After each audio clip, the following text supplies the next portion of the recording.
இந்த வீடியோவில் நம்ம எலக்ட்ரோ மேக்னெட் அப்படின்னா என்னென்னு பார்க்க போகிறோம். ஸோ இது நம்மளுடைய 19வது வீடியோ, 19வது பார்ட் அப்படின்னு சொல்லலாம்.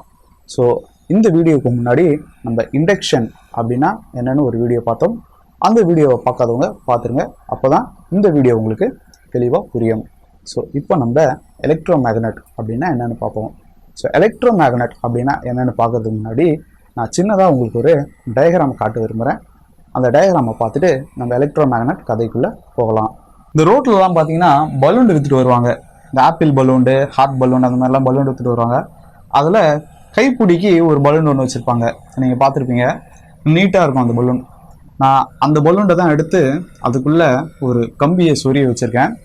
இப்போது அந்த பலூனை ஊதினோன்னே அந்த பலூன் அந்த கம்பியை சுற்றி நல்லா ஒரு ப்ரெஷரை க்ரியேட் பண்ணுது அப்படின்னு வச்சுப்போம். இப்போது அதே கம்பியை நான் இப்படி சுற்றிருக்கேன். ஸோ அதே மாதிரியே பலூன் உள்ள கம்பியை விட்டு நான் இப்படி சுற்றிருக்கேன். இப்போது இந்த பலூனை ஊதும் போது அதே மாதிரியே பலூன் உப்பி ஒரு ப்ரெஷரை க்ரியேட் பண்ணுது. இதில் எவ்வளோ ப்ரெஷர் க்ரியேட் ஆச்சோ அதை விட இதில் ப்ரெஷர் அதிகமாக க்ரியேட் ஆகுது. ஏன்னா இந்த பலூன் அதுக்கு பக்கத்தில் இருக்கிற இடத்த தள்ளுது, அதுக்கு பக்கத்தில் இருக்கிற இடத்த தள்ளுது. அதே மாதிரியே ஒரு ப்ரெஷர் க்ரியேட் ஆகுது. இது ஃபுல்லாகவே இதில் உருவானதை விட அதிகமான ப்ரெஷர் க்ரியேட் ஆகுது அப்படின்னு வச்சுப்போம். இப்போது அந்த கம்பிக்குள்ளே நான் ஆல்ரெடி ஊதின ஒரு பலூனை உள்ளே விட்டுட்டு இப்போது இந்த முனையை ஊதும் போது என்ன ஆகுது அப்படின்னு பார்த்தீங்கன்னா, இங்கே உருவான ப்ரெஷரை விட இங்கே இன்னும் அதிகமான ஒரு ப்ரெஷர் க்ரியேட் ஆகுது. ஸோ இப்படி சுற்றி இருக்கிற பலூன் அது பக்கத்தில் இருக்கிற இடத்தெல்லாம் அழுத்துது. அது மட்டும் இல்லாமல் அதுக்கு உள்ளே இருக்கிற பலூன்டையும் அழுத்துது. அது உள்ளே இருக்கிற பலூன் அதுக்கு மேலே சுற்றி இருக்கிற பலூன்டையும் அழுத்துது. ஸோ இங்கே உருவான அழுத்தத்தை விட இங்கே அதிகமான அழுத்தம் உருவாயிருக்கு, இங்கே அதை விட அதிகமான அழுத்தம் உருவாகிருக்கு. ஸோ இது எதுக்காக நம்ம பார்த்தோம் அப்படின்னா, இதுக்கும் நம்ம பார்க்க போகிற கதைக்கும் ஒரு தொடர்பு இருக்குது. ஸோ நம்ம இப்போ கதையை பார்ப்போம். ஓகே, நம்ம இப்போது எலக்ட்ரோ மேக்னெட் அப்படின்னா என்னென்னு பார்ப்போம். ஸோ எலக்ட்ரோ மேக்னெட் அப்படின்னா என்னென்னு பார்க்கறதுக்கு முன்னாடி நம்ம மேக்னெட் அப்படின்னா என்னென்னு பார்ப்போம். ஸோ மேக்னெட் யார் கண்டுபிடிச்சா, எப்போ கண்டுபிடிக்கப்பட்டது, இதெல்லாம் நம்ம பார்ப்போம். ஸோ பல நூற்றாண்டுகளுக்கு முன்னாடி ஒரு ஆடு மேய்க்கிற பையன் ஒரு மலை பிரதேசத்தில் ஆடு மேய்ச்சிட்டு வந்திருக்கிறான். அவனுக்கு களைப்பாக இருக்கவே அவன் கையில் இருந்த கட்டையை பக்கத்தில் ஒரு பாறையில் வச்சுட்டு அவன் படுத்திருக்கான். ஸோ தூங்கி எழுந்துட்டு அந்த கட்டையை அவன் எடுக்க ட்ரை பண்ணியிருக்கான். அந்த கட்டையுடைய முனையில் கத்தி கட்டப்பட்டு இருந்தது. ஸோ அந்த கத்தி அந்த பாறையில் ஒட்டிக்கிட்டு வராமல் இருந்திருக்கு.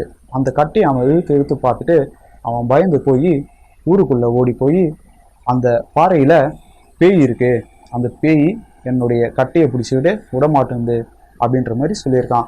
இதை பார்த்துட்டு ஊர் மக்கள்லாம் என்ன பண்ணியிருக்காங்க, அந்த பாறையை பார்த்துருக்காங்க. அந்த பாறையை பார்த்துட்டு ஊர் மக்கள் என்ன சொன்னாங்க அப்படின்னா, அந்த பாறையில் ஏதோ ஒரு சக்தி இருக்குது, அந்த சக்தி தான் அந்த கட்டையை பிடிச்சிக்கிட்டு விடமாட்டேங்குது அப்படின்ற மாதிரி சொல்லியிருக்காங்க. ஸோ அப்போ தான் முதல்ல மேக்னெட் அப்படின்ற ஒரு விஷயம் கண்டுபிடிக்கப்படுது. அதுக்கப்புறமா கிரேக்கர்கள் அந்த பாறைக்கு மேக்னஸ் அப்படின்ற ஒரு பேரை வைக்கிறாங்க. ஏன்னா அந்த ஊருடைய பேர் மேக்னஸ். ஸோ மேக்னஸ்லேருந்து எடுக்கப்பட்ட அந்த பாறையை மேக்னஸ் அப்படின்னு அழைச்சாங்க. ஸோ மேக்னெட் அப்படின்ற ஒரு பேர் அப்போ தான் மெக்னீசியம் அப்படின்னு உருவாகுது. ஸோ அதுக்கப்புறமா பல நூற்றாண்டுகள் கழித்து சீனர்கள் காம்பஸ் அப்படின்ற ஒரு விஷயத்தை கண்டுபிடிக்கிறாங்க, அதாவது திசை காட்டும் முள்.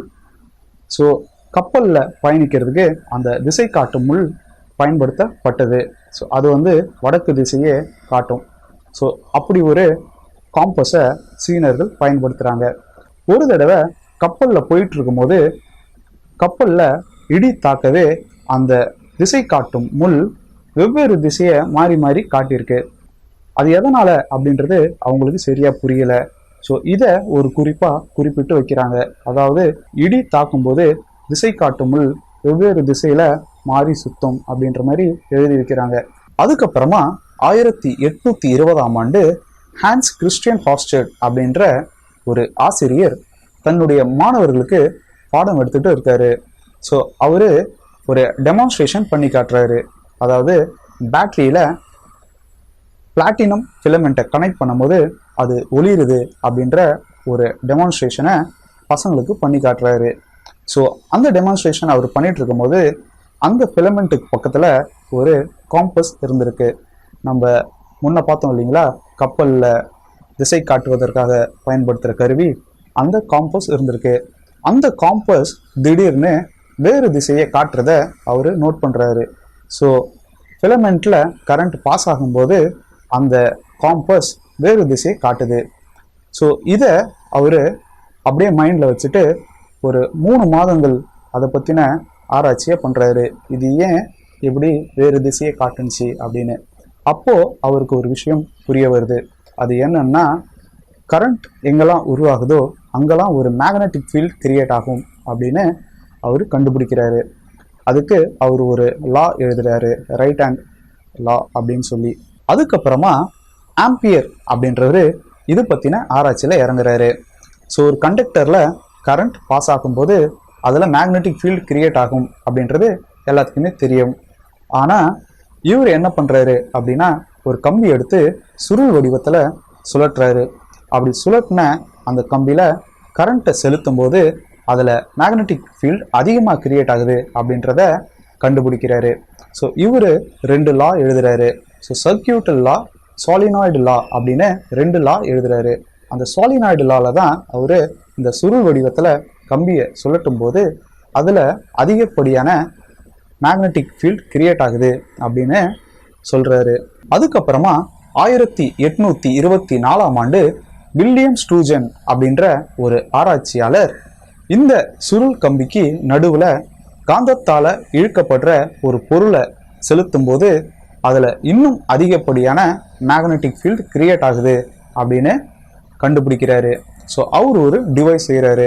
அந்த டிவைஸை வச்சு அவர் 4 கிலோ எடையுள்ள ஒரு இரும்பை தூக்கி காட்டுறாரு. அதுக்கப்புறமா 1830ஆம் ஆண்டு ஜோசப் ஹென்றி அப்படின்றவர் இதை பற்றி இன்னும் அதிகமாக ஆராய்ச்சி பண்ணுறாரு. ஸோ கேல்வனோமீட்டருக்குள்ள எப்படி கம்பியுடைய சுருள் அதிகமாக இருக்கோ அதே மாதிரி நம்ம ஏன் எலக்ட்ரோ மேக்னெட்டில் பண்ணி பார்க்கக்கூடாது அப்படின்னு யோசிக்கிறாரு. ஸோ எலக்ட்ரோ மேக்னெட்டில் கம்பியுடைய சுருளை அதிகப்படுத்துகிறாரு. அது மட்டும் இல்லாமல் கம்பிக்கு இடையே அவர் பட்டு துணியை வச்சு இன்சுலேட் பண்ணுறாரு.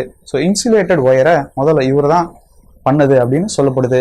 ஸோ இது மூலமாக இவர் 50 கிலோ எடையுள்ள ஒரு இரும்பு பொருளை தூக்கி காட்டினதா சொல்லப்படுது. ஸோ இதனால தான் இண்டக்டருடைய அளவு ஹென்ரியில் குறிப்பிடுறதா சொல்லப்படுது. ஸோ இப்படி தான் எலக்ட்ரோ மேக்னெட் உருவானது. ஓகே நண்பர்களே, இப்போ உங்களுக்கு எலக்ட்ரோ மேக்னெட் அப்படின்னா என்னென்னு ஓரளவுக்கு புரிஞ்சிருக்கும். அதோடைய கதை பற்றியும் நல்லாவே தெரிஞ்சிருக்கும். ஸோ அடுத்த வீடியோவில் நம்ம டிரான்ஸ்ஃபார்மர் அப்படின்னா என்னென்னு பார்ப்போம். இந்த வீடியோ உங்களுக்கு பிடிச்சிருந்ததுன்னா லைக் பண்ணுங்கள், ஷேர் பண்ணுங்கள். இந்த வீடியோ பற்றின கருத்தை கீழே கமெண்டில் தெரியப்படுத்துங்க. மேலும் இது போன்ற வீடியோக்களை பார்க்க நம்ம அறிவியல் தேடலை சப்ஸ்கிரைப் பண்ணுங்கள். நன்றி, வணக்கம்.